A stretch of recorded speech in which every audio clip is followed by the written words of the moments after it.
The internet is a growing and evolving phenomenon, and now, more than ever, government and different politicians are looking to seize control of parts of it that they see as problematic. The internet brings a lot of different solutions and innovation to companies, to consumers, to users alike, but it also brings with it a lot of headaches. Now, one of the very last moves that the Obama administration will make before this November's election and before leaving office in January is using the Commerce Department to hand over control of the internet to a foreign governing body. Joining us now for insight and analysis into exactly what this might mean is Tom Kulik, an attorney from Dallas. Tom, it's good to have you with us tonight. It's a pleasure to be here. Thank you very much. Now, right away, you start saying that the control of the internet, for those of our viewers that don't know, currently under American oversight, that's being booted, it's being punted, it's being given up to what some have described as a United Nations sort of governing body of the internet. There's a lot to dive into quickly, but what are some of the key reasons behind this thinking? Why hand it over to a foreign government and sort of give power up in this case? Well, let's lay a quick foundation. ICANN, which is the Internet Corporation for Assigned Names and Numbers, that's the organization. It's a nonprofit organization created by the U.S. government back in 1998. That organization oversees what's known as the domain root structure or the domain name structure of the internet. So when you're out on the internet and you're typing in a name, that name is mapped to an internet protocol address that then brings you to your website. That is administered by ICANN. So it's ICANN that we're talking about. Now, why is this happening? Well, it seems that the Snowden revelations that had occurred with NSA spying, etc., had actually forced this hand, in my opinion. What you have is a number of foreign countries that were really upset by that happening and started putting pressure on the United States government because they said, listen, if this happens, you guys are overseeing ICANN. Sure. I mean, just to go back and give some of our viewers some context there, what you're talking about is governments that are allies, Germany, France, finding out and being embarrassed that their biggest ally in the U.S. was spying on them. Correct. And it was not just them. It was not just them. It was several others. So you had a state secret, a lot of state secrets exposed, and it created conflict between governments. So now you think other governments came calling to the U.S. and said, you guys have been in charge of this for too long, we want control? I think that's a large part of it. And there was always a thought that ICANN itself, as a nonprofit, would operate standalone. And now, after 20 years, it's actually coming to fruition.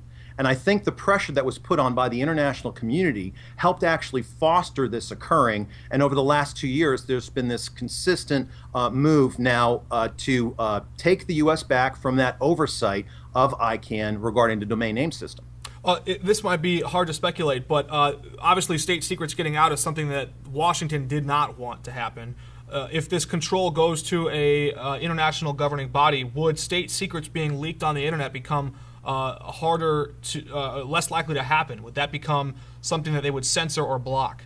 Well, I think the way we need to look at this is that without that U.S. oversight, ICANN currently has a monopoly because of U.S. law and an antitrust exemption that allows them to basically be the one player regarding the domain name system on the internet. Without the U.S. oversight, that exception wouldn't apply.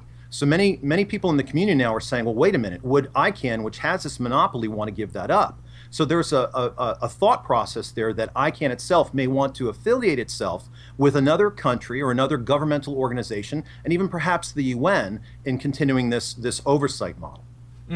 So there's sort of a globalization of the internet, if you will. That's been one key word or buzzword talked about a lot here. But some of the countries involved are not exactly close friends of the United States. Russia, China, there are competing interests at play here, and Russia and China have both been accused of trying to hack American politicians, American political parties. Even the election systems in 2 states, Arizona and Illinois, were targeted just in the last few months alone. So there's a lot of competition here.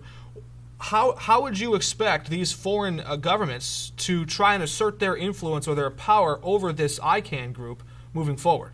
Great question. Well, ICANN itself was created to be a multi-tenant culture. It's a multi-stakeholder community, if you will. So it's meant to have individuals and other non-commercial entities and governmental organizations working together for a community-driven, consensus-based decision-making model. Okay, it sounds great in theory, But in practice, that is the concern. Without U.S. oversight, there's every likelihood that some of those multi-stakeholders, such as Russia or China, other authoritarian regimes perhaps, maybe even the UN, might want to be a part of that ICANN oversight process and tie in with them, which could cause some consternation. As I've spoken about recently, one of the big concerns we have here is this cutover is happening on October 1st. But the other rules that would be in place, new bylaws within ICANN to govern transparency and staff accountability as to how this would all work with ICANN as a standalone model, are not yet in place and won't be until summer of next year. So we have a gap from October 1st to summer 2017, and that's what's causing a lot of grief to a lot of people. But I suppose transparency and encryption, though, are almost antithetical. The internet can house a lot of secrets. It can also leak a lot of dangerous secrets as well. So there's a lot of this that just the law isn't written yet. We had the same issue between the fight between Apple and the FBI earlier this year. Other countries were trying to create ways to break through these protections. And as we move forward, it sounds like you're saying there could be this sort of global elitist echo chamber that's created in the internet, and any dissident voice could run the risk of being suppressed. These foreign governments that currently, China, Turkey, these governments censor and keep and suppress certain stories from going out online right now. The internet laws that exist in places like France even are a lot more authoritarian than they are here in the U.S. So it sounds like these voices are going to now be included. American internet users want to know how that's going to impact their use of the internet. Well, at the cutover date, I've gotten this question a lot recently, and I can tell you, once the cutover happens, we shouldn't see anything really change. Your ability to go out there and just get to a website, you're not going to see that change at all.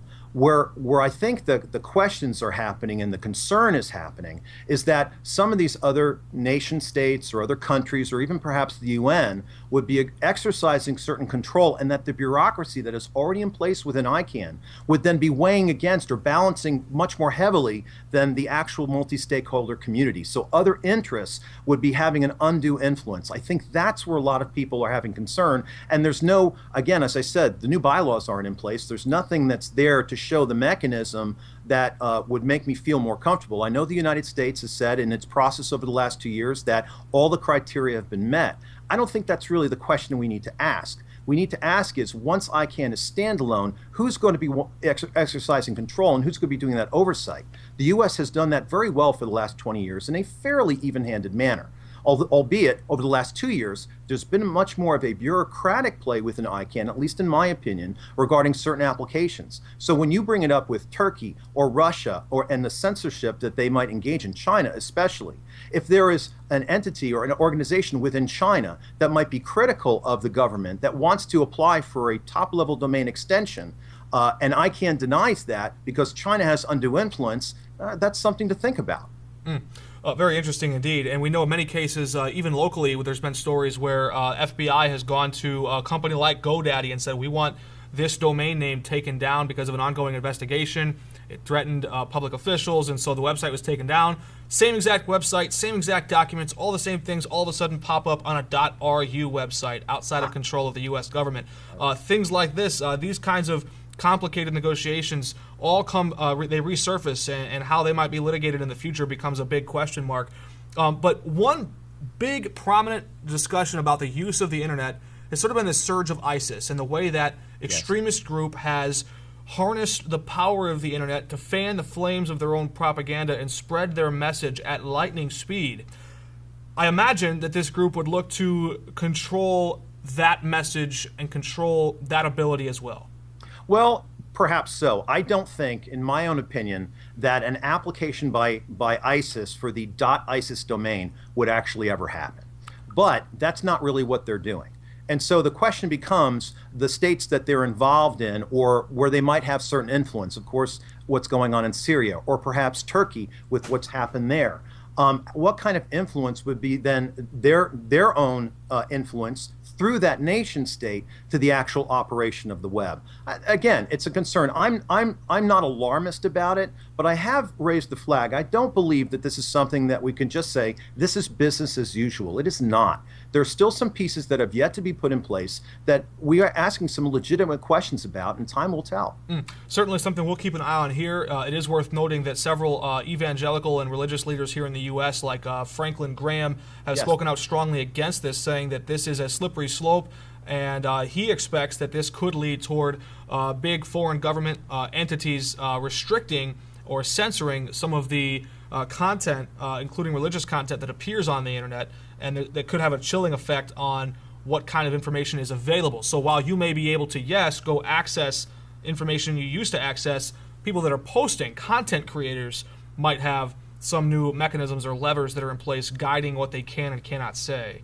But it sounds like you're saying that's a little bit too much of rushing to judgment, and that we don't know that much yet.